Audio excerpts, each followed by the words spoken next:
Pemirsa, kita akan langsung menuju ke gedung DPR RI untuk melihat bersama bagaimana jalannya RDP atau rapat dengar pendapat dari Komisi 3 DPR RI dengan pihak Polres Jakarta Timur terkait dengan kasus penganiayaan anak dari pemilik toko roti.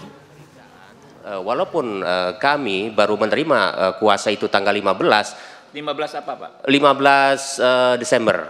Oh, Desember. Iya. Kejadiannya 17 Oktober. Oktober.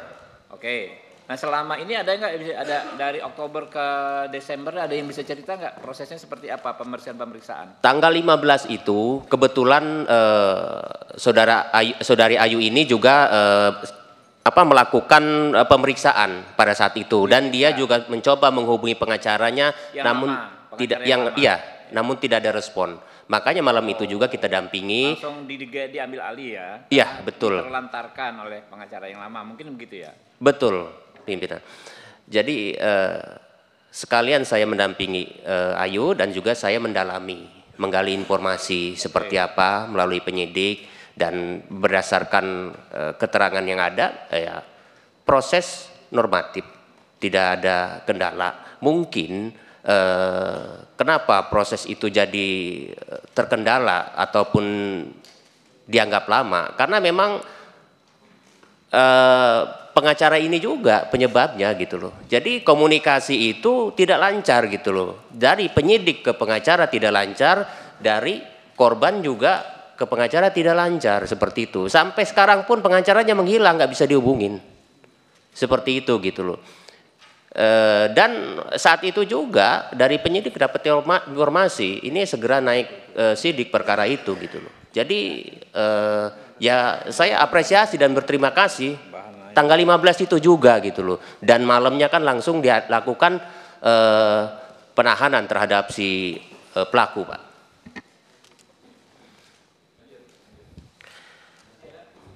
Udah itu cuma. Ya, mungkin Pak Kapolres.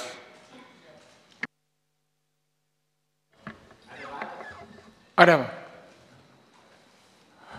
Assalamualaikum warahmatullahi wabarakatuh. Shalom, Om Swastiastu, Nama Budaya, Salam Kebajikan, Rahayu, Salam Sejahtera untuk kita sekalian.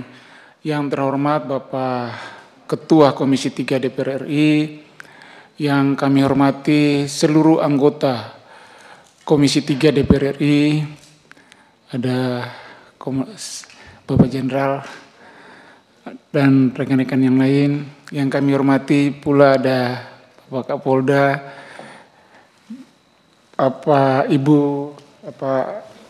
Ibu Dwi Ayu dan berserta pengacara, serta semua yang hadir dalam rapat dengar pendapat pada hari ini. Izinkan kami menyampaikan laporan terkait dengan penyelidikan dan penyidikan dugaan tindak pidana penganiayaan sebagaimana dimaksud dalam pasal 351 ayat 1 dan atau pasal 351 ayat 2 KUHP. Mohon izin, dasar penyelidikan kami mulai dari Undang-Undang Nomor 8 Tahun tentang Hukum Acara Pidana, Undang-Undang Nomor 2 Tahun 2002 tentang Kepolisian Negara Republik Indonesia, Perkap Nomor 6 Tahun 2019 tentang Penyidikan Tindak Pidana, Perkabareskrim Nomor 1 Tahun 2002 tentang Standar Operasional Prosedur Pelaksanaan Penyidikan Tindak Pidana. Berikutnya laporan polisi B3414 10 Romawi 2004 SPKT Polres Metro Jakarta Timur Polda Metro Jaya tanggal 18 Oktober 2004 yang dilaporkan oleh saudari Dwi Ayu Darmawati. Dan terakhir adalah surat perintah penyelidikan SP Lidik garing 4562 garing 10 Romawi garing res titik 1.6 garing 2024 garing reskrim tanggal 30 Oktober 2024. Kami jelaskan terkait dengan timeline penyelidikan.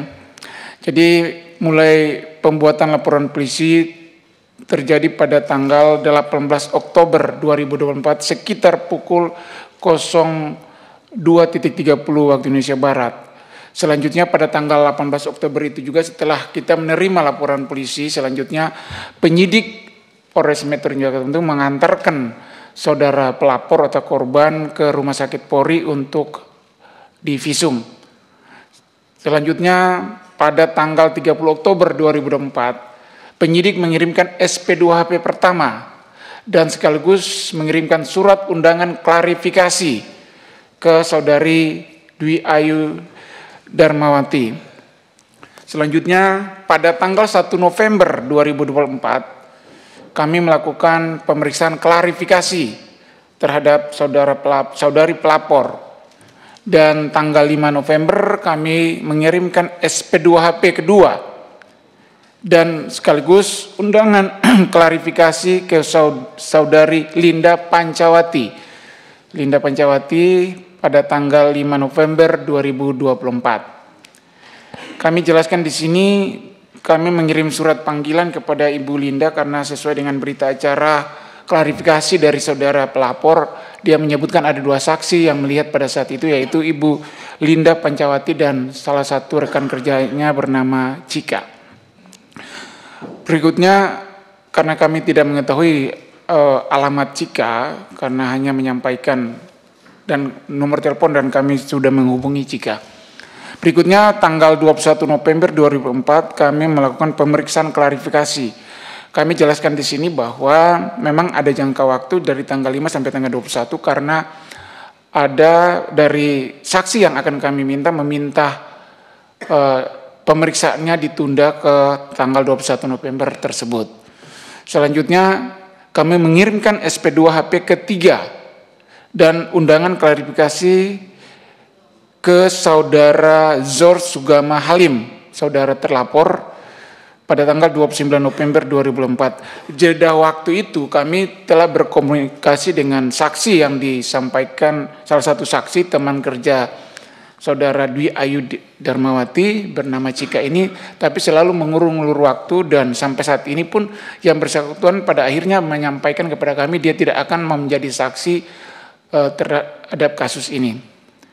Berikutnya kami melakukan pemeriksaan klarifikasi kepada saudara terlapor Zor Sugama Halim pada tanggal 13 Desember 2024 dan melakukan gelar perkara pada tanggal 13 Desember 2024 untuk meningkatkan ke tahap penyidikan. Gelar perkara ini untuk menentukan ada atau tidaknya pidana yang dilaporkan. Kami jelaskan juga ini bahwa yang dilaporkan pada kami pada saat itu adalah pidana umum biasa.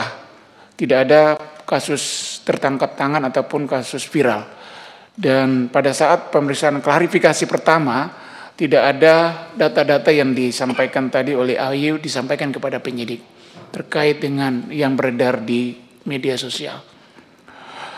Ini fakta-fakta ya pemeriksaan pada tanggal 17 Oktober 2024 sekitar jam 21.00 telah terjadi dugaan tindak pidana penganiayaan di toko roti Lindayes Bakri, Jalan Penggilingan nomor 14 RT 8 RW 9 Kelurahan Penggilingan, Kecamatan Cakung, Jakarta Timur, dan yang menjadi korban adalah saudara Dwi Ayu Darmawati, karyawan toko, dan diduga terlapornya adalah Zor Sugama Halim, anak pemilik toko.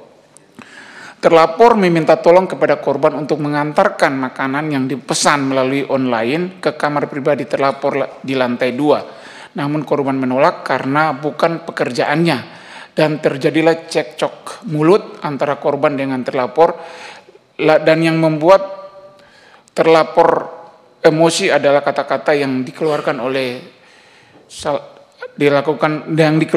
juga oleh korban atau terlapor, sehingga yang bersangkutan naik pitam dan emosi dan terjadilah penganiayaan berupa pelemparan yang dilakukan dengan kursi besi, loyang kue ke arah korban dan mengenai ke tubuhnya dan menimbulkan luka sobek di kepala.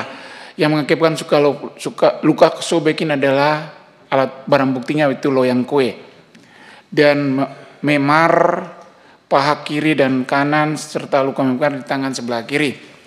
Penyebab penganiayaan ini sudah kami sampaikan tadi karena ada kata-kata adu mulut antara si terlapor dan pelapor atau korban. Ini foto-foto pun yang kami dapatkan ini setelah kami Kapolres menyampaikan ke saudara pelapor bahwa harus menyampaikan foto dan rekaman. Itu sudah pada mau pemeriksaan dan kami minta untuk ditambahkan di dalam berita acara. Jadi ini foto-foto ini tidak disampaikan pada saat itu dan rekaman ini juga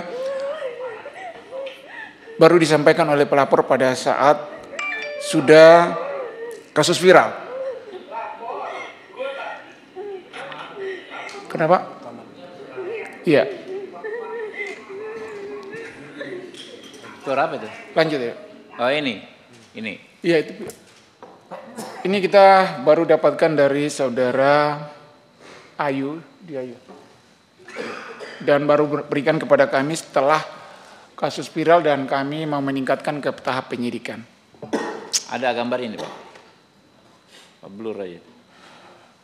Lanjut kita ke proses, lanjut pada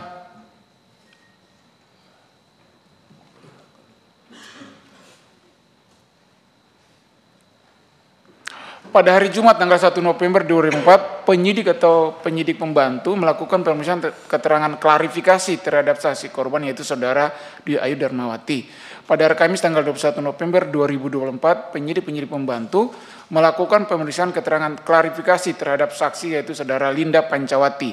Pada hari Jumat tanggal 13 Desember 2004, penyidik pembantu melakukan pemeriksaan keterangan klarifikasi terhadap saksi korban,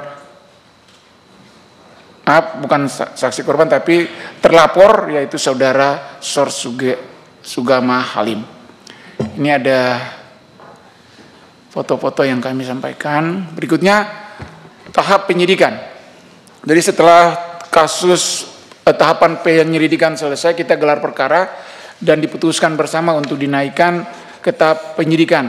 Inilah dasar-dasar penyidikan. Ya, lanjut Pak, ini kan udah tahu semua. Ya, timeline penyidikan. Kami mengirimkan SPDP ke pelapor atau pada tanggal 14, ini SPDP yang ke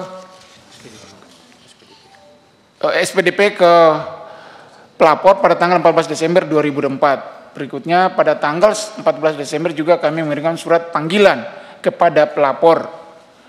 Dan tanggal 15 Desember kami melakukan pemeriksaan terhadap pelapor dan para saksi. Tanggal 15 Desember juga kami melakukan penyitaan barang bukti. Dan tanggal 16 Desember kami mengamankan terlapor karena pada saat itu kami mengirimkan surat panggilan terhadap terlapor, namun kami berkomunikasi terlapor berada kedudukannya di daerah Sukabumi sehingga kami langsung melakukan pengamanan terhadap terlapor di daerah Sukabumi pada tanggal 16 Desember 2004. Selanjutnya pada tanggal 16 Desember kami juga melakukan gelar perkara penetapan tersangka dan tanggal 16 Desember itu juga kami menetapkan tersangka dan kami melakukan penahanan dan press release. Proses penyidikan pada hari Minggu tanggal 15 Desember 2004 penyidik pembantu melakukan pemeriksaan terhadap saksi korban yaitu saudara Dwi Ayu Darmawati. Pada hari Minggu tanggal 15 Desember 2004, penyidik pembantu melakukan penyitaan barang bukti. Pada hari Senin tanggal 16 Desember, penyidik pembantu melakukan pemeriksaan terhadap saksi yaitu saudara Linda Pancawati. Pada hari Senin tanggal 16 Desember 2004, penyidik pembantu melakukan pemeriksaan terhadap tersangka yaitu saudara Sor Sugama. Perlu kami sampaikan juga di sini bahwa salah satu saksi teman rekan kerja daripada pelapor sampai saat ini tidak mau diambil keterangannya sebagai saksi. Dia menolak untuk dijadikan saksi. Namun kami sudah berkomunikasi dan kami sudah mengirimkan surat resmi untuk segera yang bersangkutan juga dijadikan saksi karena terdapat di dalam BAP saudari pelapor.